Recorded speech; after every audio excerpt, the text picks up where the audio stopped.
They do the noise, yeah, the mess we make.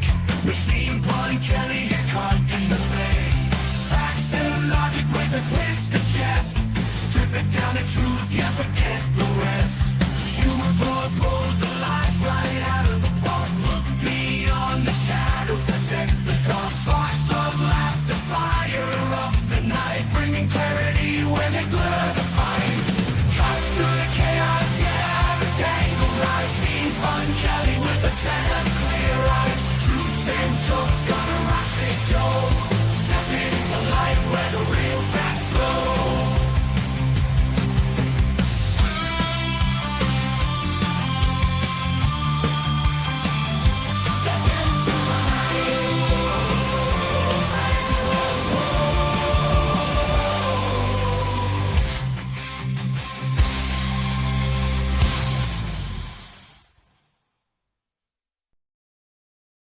Hello and welcome to another edition of the Pun Show. Gonna try and work through today. Got some long COVID issues that my stomach's not doing well, but we'll see what we can do. Excuse me. Hope you can struggle with me. Today I want to talk about a few things. I'm going to talk about the Trump tariff bailout for the farmers and point out some things about that maybe it's not quite what you think it might be. I also want to talk about the comparison that people have been making. I hear a lot of people saying, well, oh, you're okay with Obama's drone strikes, but now you're okay. Now you're not okay with the boat strikes in the Caribbean, as though they're the same thing. So I'm going to talk about drone strikes in general and how equating that with the boat strikes in the Caribbean is a false equivalence. Then I'm going to dive mostly into continue what I started yesterday, looking at Latin America and how U.S. intervention there has caused a lot of the political instability that is creating the mass migration problem that we have now. So,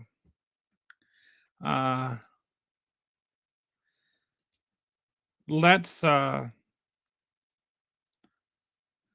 just go ahead and get going here.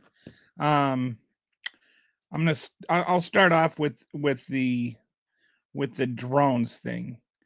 Let me just share my screen. Okay. So I'm going to be on a different screen here. I'll come back to look at comments from time to time to make sure that I'm not missing anything. But feel free to, like yell at me or whatever. Here's the thing. The drone strikes are very different from the Caribbean boat strikes on a number of different grounds. But first, I just want to talk about like drone strikes in general. What was Bush's basis for it? What was Obama's basis for it? And a lot of people don't seem to realize that Trump ordered a lot of drone strikes in his first term too. And so we're going to look through all of that and look at how just even the exercise of drone strikes changed over time. Also want to point out, like I see people saying, oh, well, Obama ordered more drone strikes than everybody else in history. And it's like, well, of course he did. Obviously, he ordered more drone strikes than like Abraham Lincoln. We didn't have drones before Bush. And even then, they didn't like really evolve to the point where they could be used the way Obama used them until Obama. So we're going to talk about all that. It's going to spend about, I don't know, maybe 10 or 15 minutes on this topic. First, just some things to consider. Like when you talk about drone strikes, one thing you have to keep in mind is the alternatives aren't drone strikes or no drone strikes. The alternatives are drone strikes or do nothing or boots on the ground. Okay. So Bush did not have as many drone strikes, but he did have 2 land invasions, which cost anywhere from 100 to 300 times as many civilian deaths. So, like, let's not just say, "Oh, drone strikes bad," right? Sometimes drone strikes, the alternative is not always just do nothing. So, uh, just some of the quick numbers: 100 to 300 times as many people killed from Bush's ground wars to Obama's drones.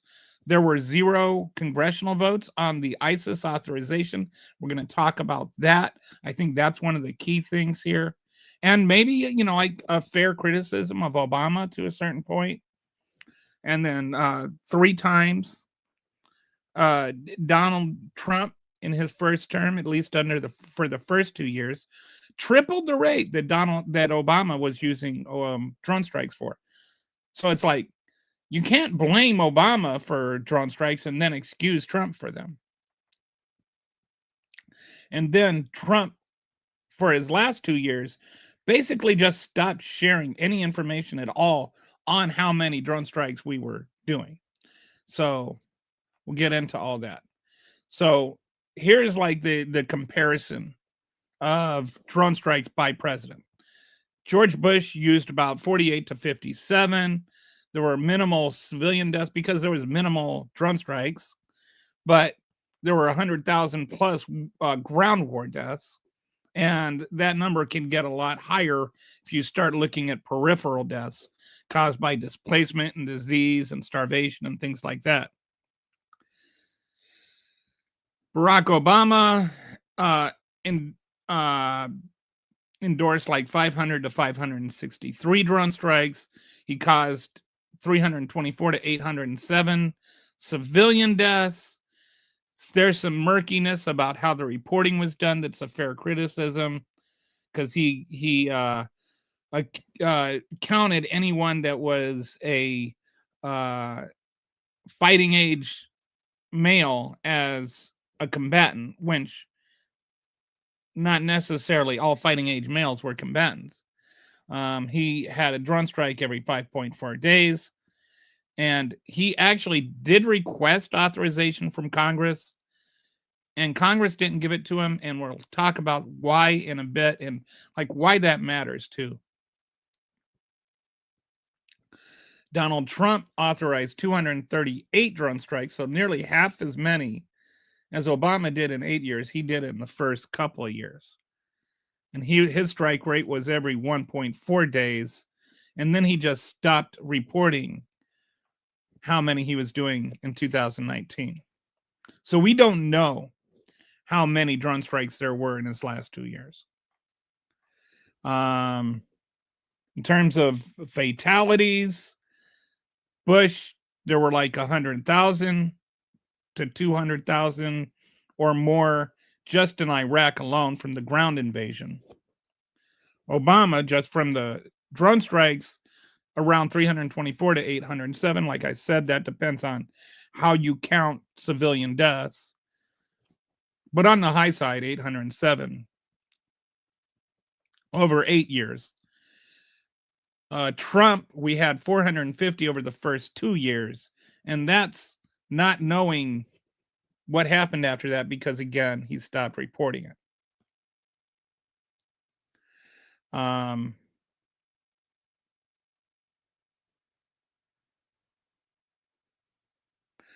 So the number of fatalities through the war, the ground war, 100 to 2,000, 100,000 for Bush, 286 to 436 for Bush, just through drone strikes. Through Obama, 324 to 870 or 807. Through Trump, it was like 450 plus. And after that, we don't know. After 2019, we don't know. So my point is, you know, like all the Trump apologists, they want to make it about like Obama did these drone strikes, and they never like seem to recognize Trump was just as bad, if not worse, when it comes to drone strikes, especially when you consider the timeline and that he was doing it at like more than 3 times the rate as Obama. And we'll get into it a bit. He also expanded the areas. But let's go into the history of the justification for drone strikes, because I think this is actually pretty interesting. In 2001, Congress passed the authorization for utilization of military forces, and they said anyone who planned, authorized, committed, or aided in the 9/11 attacks, we had authorization to use for military force.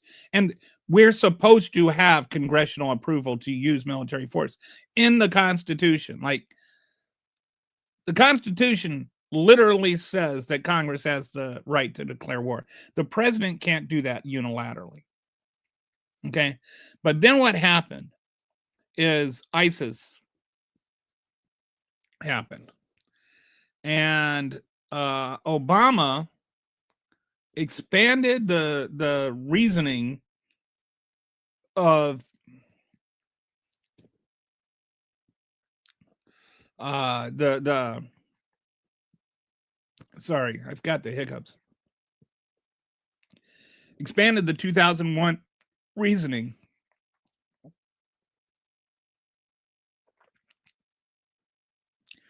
ISIS didn't even exist in 2021. They were actively fighting the Al Qaeda, but he said it was included in the initial authorization. So what he did is he actually tried to get it authorized, and Congress refused to vote on it. And they basically didn't want to vote on it because they didn't want to give him approval, because it would actually limit how much authority he had versus using 2001 authorization. And they didn't want to vote for him to have it because they'd prefer to criticize him for it. So the Republican Congress also didn't want to like vote against ISIS, like, or vote against him in favor of ISIS. Like, they didn't want to say, oh, we're protecting ISIS, or be made to seem like that. So it's just better to not have a vote at all. So Congress never voted yes or no.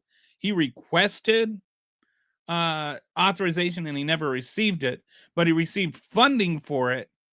And so it's like he stretched the meaning of the 2001 authorization to, I can't remember the language, but like, and their buddies is basically what it means, even though they weren't associated forces, I think. And ISIS was not associated forces. Everybody just pretended it was okay, including the Republicans and the Democrats in Congress, including Obama. And because it's like nobody wanted to just like be on ISIS side. The thing about all of that is ISIS was clearly terrorists. Like, nobody was saying ISIS were innocent fishermen or something. They were chopping off people's heads and streaming it on the internet. That's just a fact, right? So while you can argue that the Obama stretched his executive authority by doing that, nobody's going to say he was like not on moral ground fighting ISIS. And in fact, if he had not done anything and then ISIS had carried out some kind of a terrorist attack on the United States, then he would have been clobbered by the Republicans for that sort of thing. So then Trump came into office and he decentralized strike authority, at least under Obama. Like, he had to approve it, or, like the White House had to approve it anyway, like had to go through the White House, whether it was him personally or not. I think some of the lower level guys he didn't personally authorize, but it was still like a White House approval thing. It wasn't just left to the military. Well, Trump said, "Now, just don't bother me with details. Just kill whoever you want." So he eliminated the Obama era process, and military and CI can now authorize strikes without White House approval. March 2019, Trump revoked all the transparency requirements like Obama had, because some of the strikes had taken out civilians and even American civilians. He turned up the notification, and like he took measures to improve that area, like more transparency and more caution in terms of who you strike and where. Then Trump took away all those steps that Obama had taken. And we still don't know exactly what happened with the second half of his presidency there. So then in 2025, in February, they'd stretch things even further to, like they're saying, okay, well, Obama said if you're a terrorist, then 2001 applies. And so now we're going to just designate these cartels as narco-terrorists and say 2001 applies. Which even Obama's stretch was probably unconstitutional. This is definitely unconstitutional because at least you could argue ISIS evolved from Al-Qaeda. And so it's associated forces in that way. There's no line to draw from the Al-Qaeda to the drug cartels in South America. And this also goes into the whole thing that there's absolutely no reason to declare them as narco-terrorists. But anyway, that's what they did. So let's the technology.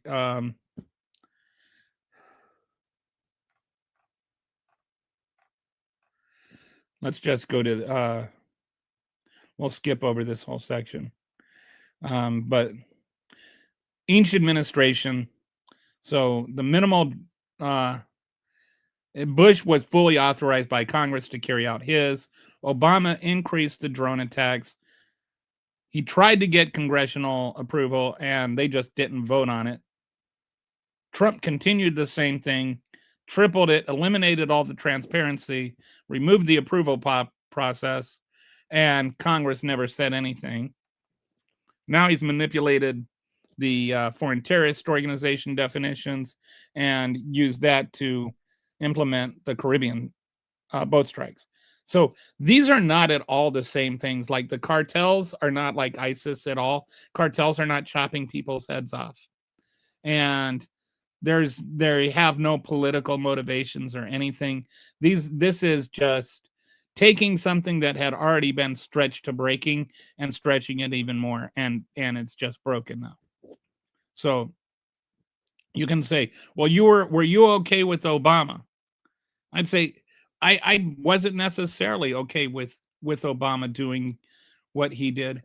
I also wouldn't be okay. Like the main thing with Obama, I'm not okay with Congress not acting, in all honesty.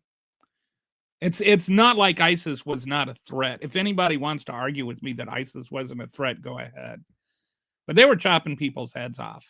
They were beheading people literally and streaming it. So it's not like you can just say, "Oh, well, they weren't terrorists." They were terrorists. And we had to do something. Congress should have just authorized given Obama the authorization that he asked for. But if you want to argue Obama shouldn't have acted without that authorization, I'm not going to argue with you on that. That's a valid point. I don't know what you would think the solution would be, but there we go.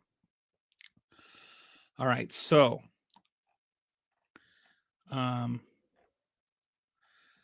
that pretty much covers that section.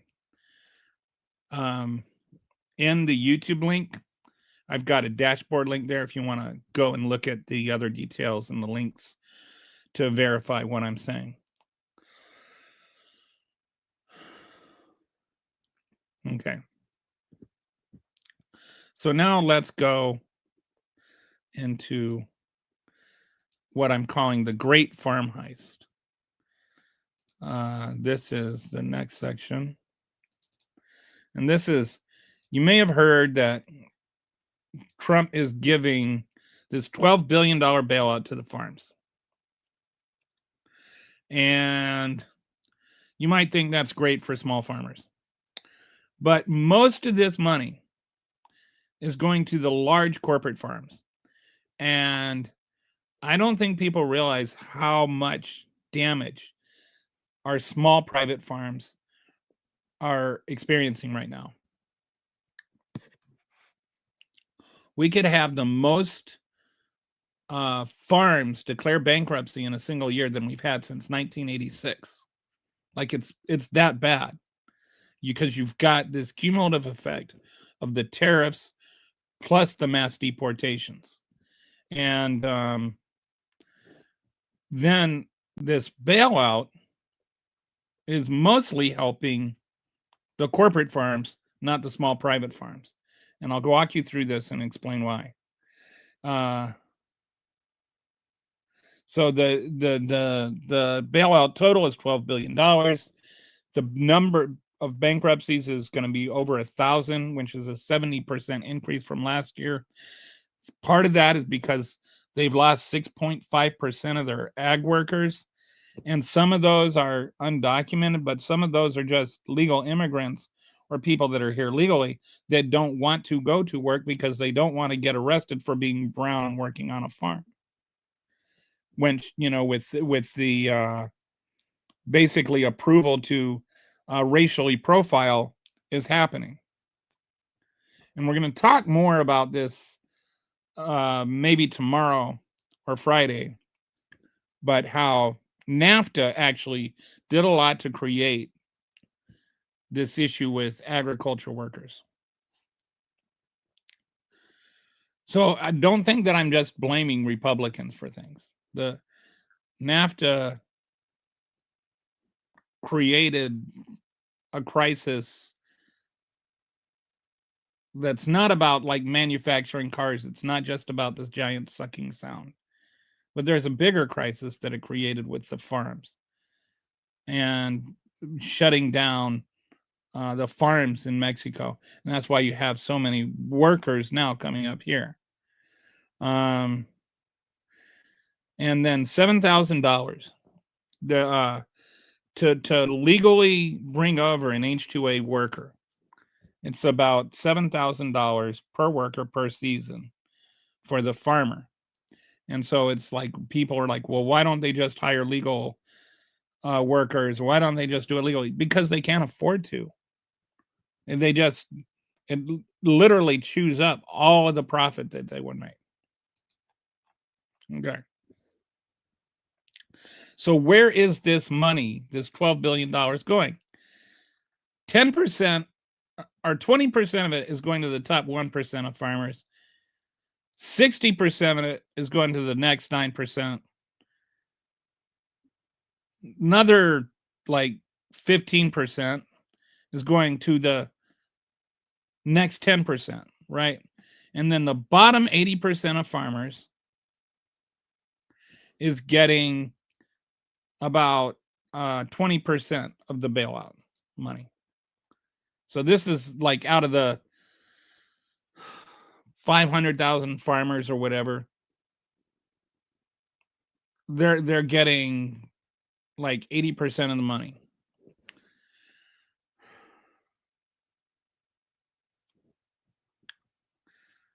So why is that?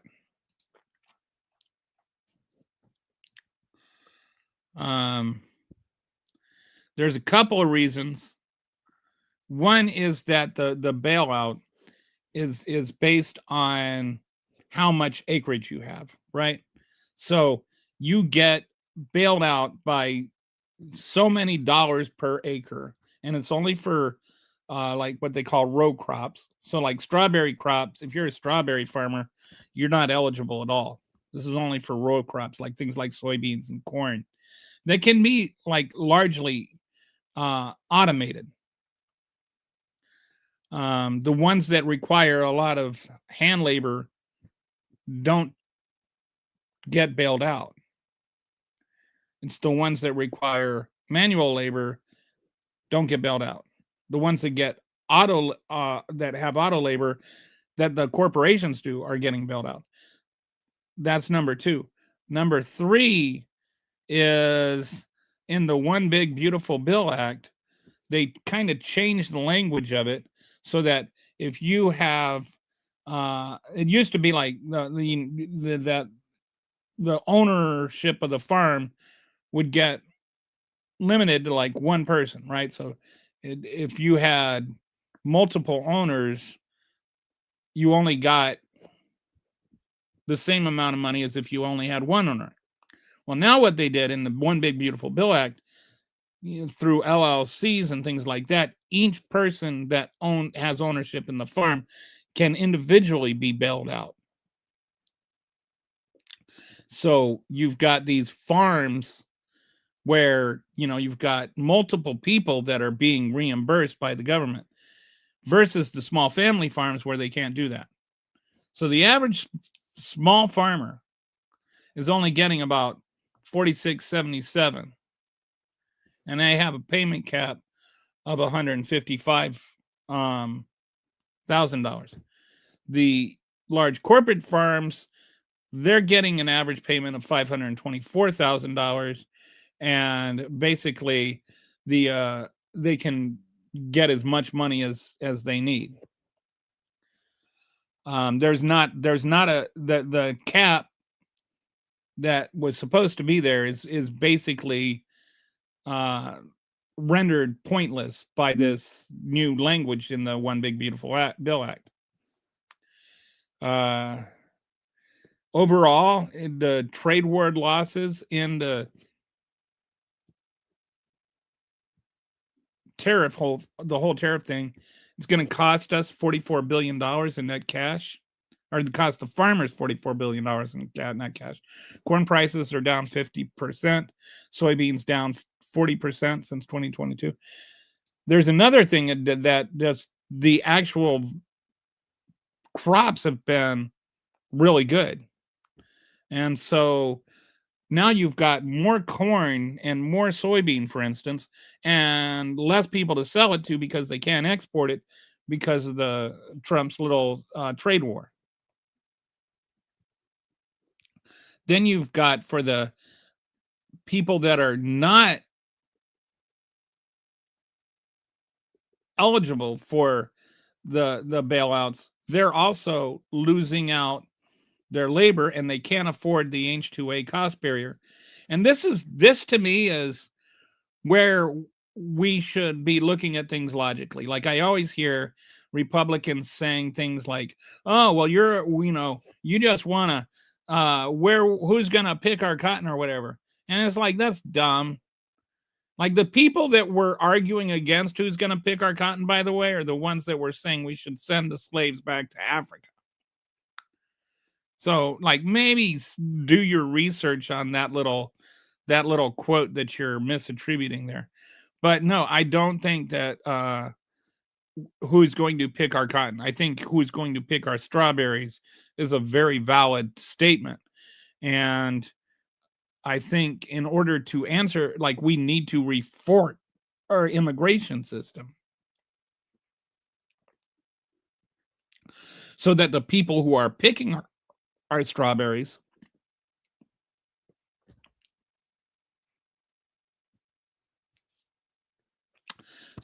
really not feeling that well today. So the people that are picking our strawberries could be able to, like, pick them, if you follow me, and be paid reasonably. I don't think that the question is whether or not they should be there. It's how can we have them there where they're able to work for a fair wage and also not depress American wages. But we obviously need them. because Americans aren't filling those jobs. The businesses are going under because they can't find people to fill them. But the H-2A visas, because when you hire somebody on that visa, you have to pay for, first of all, like advertising to um, make sure that Americans can't fill the job. Then you have to pay for advertising to get people to get the jobs. Then you have to pay for their transportation to come over here. You have to pay for you have to pay for the actual visa. You have to pay for their food and their lodging while they're here. So all of that together, it ends up costing about $7,000 per worker per season for the farmer. So if they need 10 workers to do their farm and they're making $50,000 a year and it costs $7,000 per worker to, that's more than what it would cost to just hire an undocumented worker. It costs them $7,000 more to go through the legal process.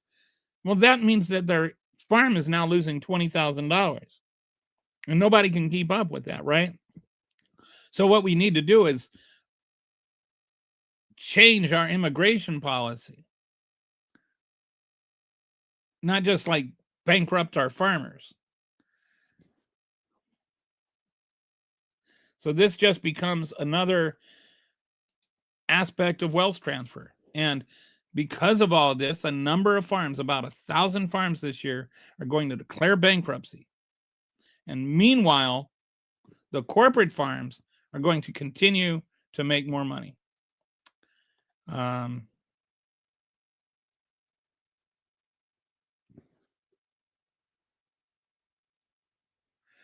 This is kind of a historical pattern that we've seen through previous bailouts, where the corporate bailouts helped the large corporate farms more than the small farms, and definitely like the specialty crops are just destroyed by it. And this has been a historical pattern, and now the One Big Beautiful Bill Act makes it all even worse. So just wanted to point that out. Like, if you hear this news about the $12 billion that Trump is providing for the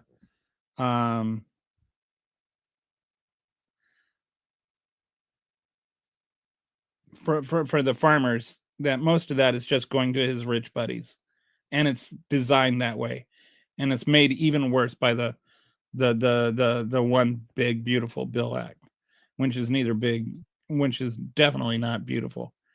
All right, so now let's go to the main story today, which I spoke about this quite a bit yesterday, and I want to continue on this path today, and that is how we talk about, continuing on the immigration crisis. Why do we have an immigration crisis? And as I mentioned yesterday, there's kind of a push versus pull when you're talking about immigration. There's, on the one side of it, why do people want to come here? American dream and so on. But why do they want to leave where they are?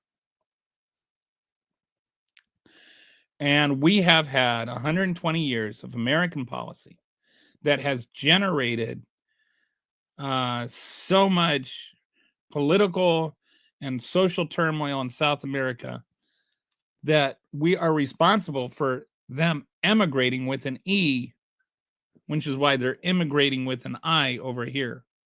Why are they leaving Guatemala and everything?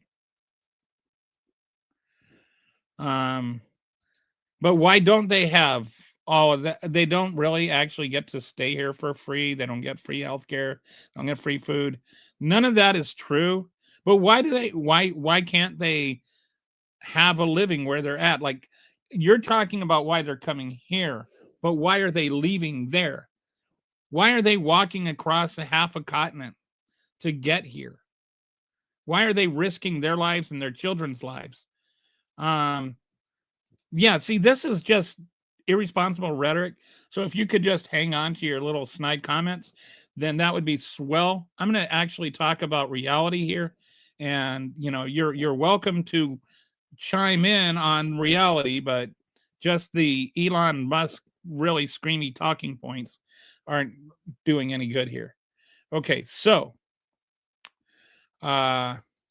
let's talk about what happened. Yesterday, I was talking about the Panama Canal and how we literally just carved out the nation of Panama so that we could have a Panama Canal and benefit American banks and American corporations. And then we like literally red wedding the dude named Sandino in Nicaragua so that there wouldn't be a Nicaragua Canal. And after that, they had fought for their freedom, and we just cooed that country up and had him killed and so on and so forth. And this is where we are. That's why Colombia and Nicaragua and Panama are a mess. Now let's talk about Guatemala, and we're going to talk about the Cold War and the policies that happened there. And then we're going to focus more on the United Fruit Company in Guatemala.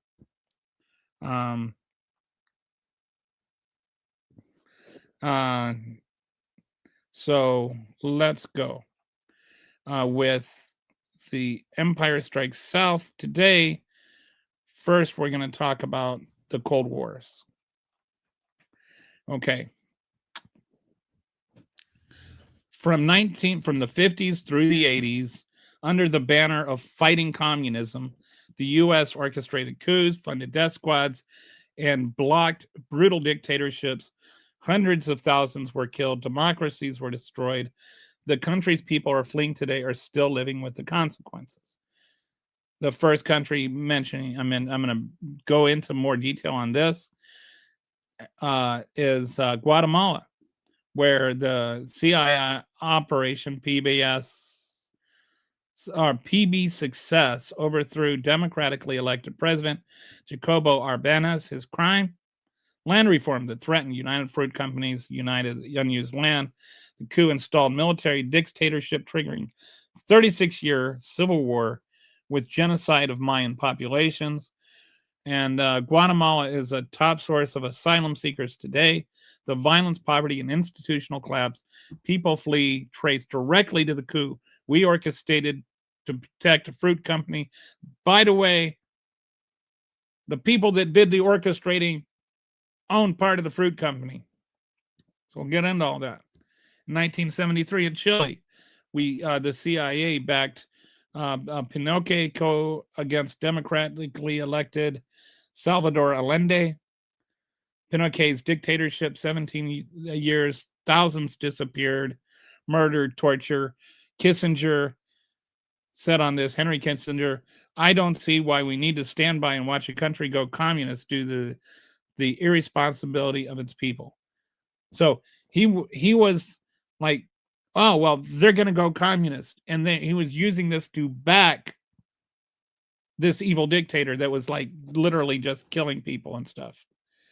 And a big part of our whole presence in South America has been we're preventing communism, but what we're actually preventing is democracy. We weren't allowing people to vote and determine their own leadership and to determine their own autonomy. And what they were fighting for was usually not even communism. Oh, whoops. I don't have this up here. So yeah, we've got like just regular comments about, we've got people saying that I don't want to hear like you have no reality. You never explain Harris policy. I don't know why you're always talking about Harris policy, Todd. This conversation is not about Harris policy. And I'm not sticking up for drug cartel terrorists. So you don't want to hear any. No, I just don't want to propagate propaganda. It's always weak beta. Yeah, see, so anyway.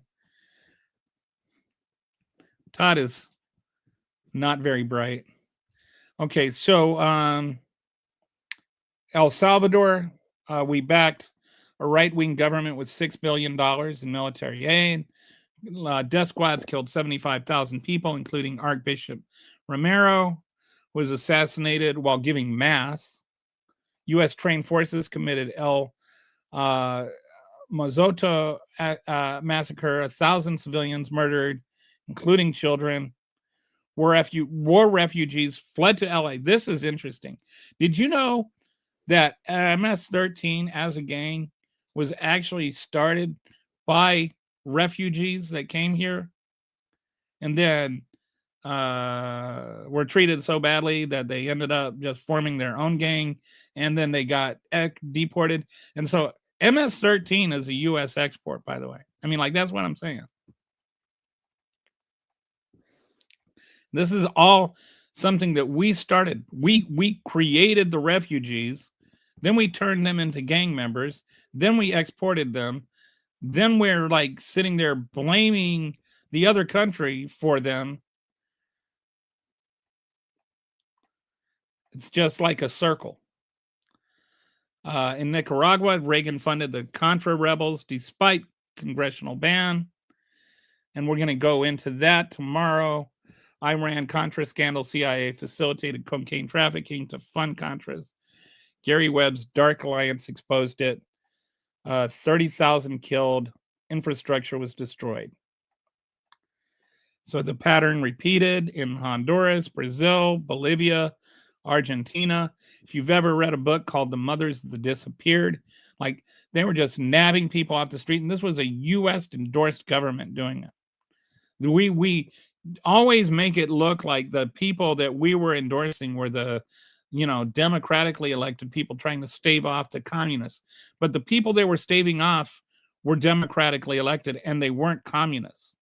They were just not fighting for U.S. corporate interests.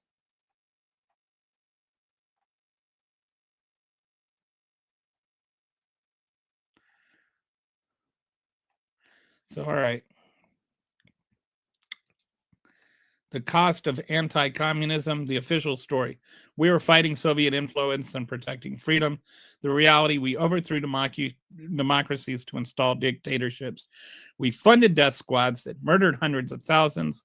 We destroyed institutions that countries needed to develop.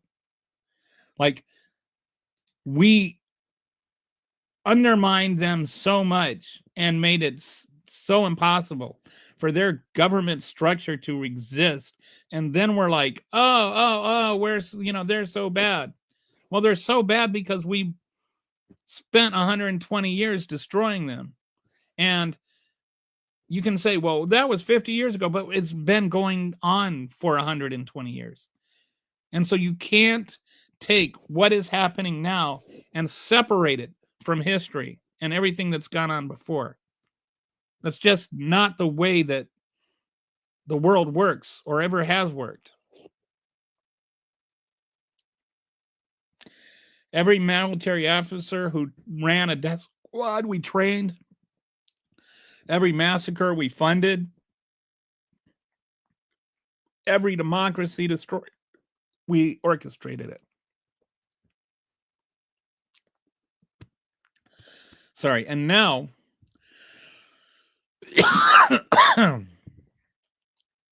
when people flee the violence, poverty, and instability we created, we call them criminals for seeking asylum.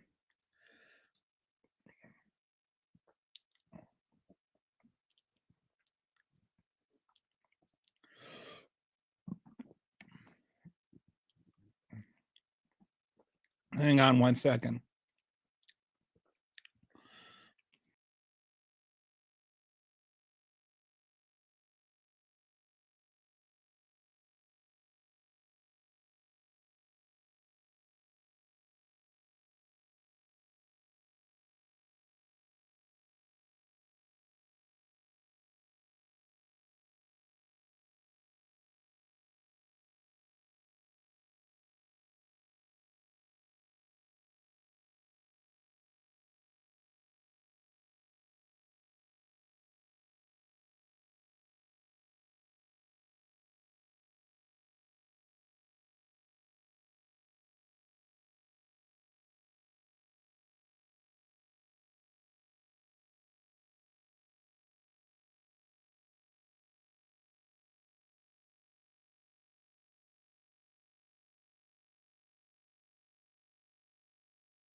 Sorry.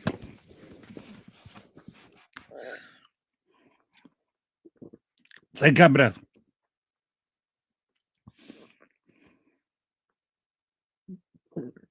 have to end this here.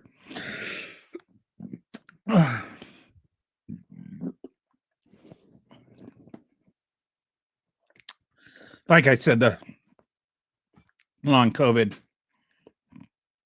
is not doing well today. So,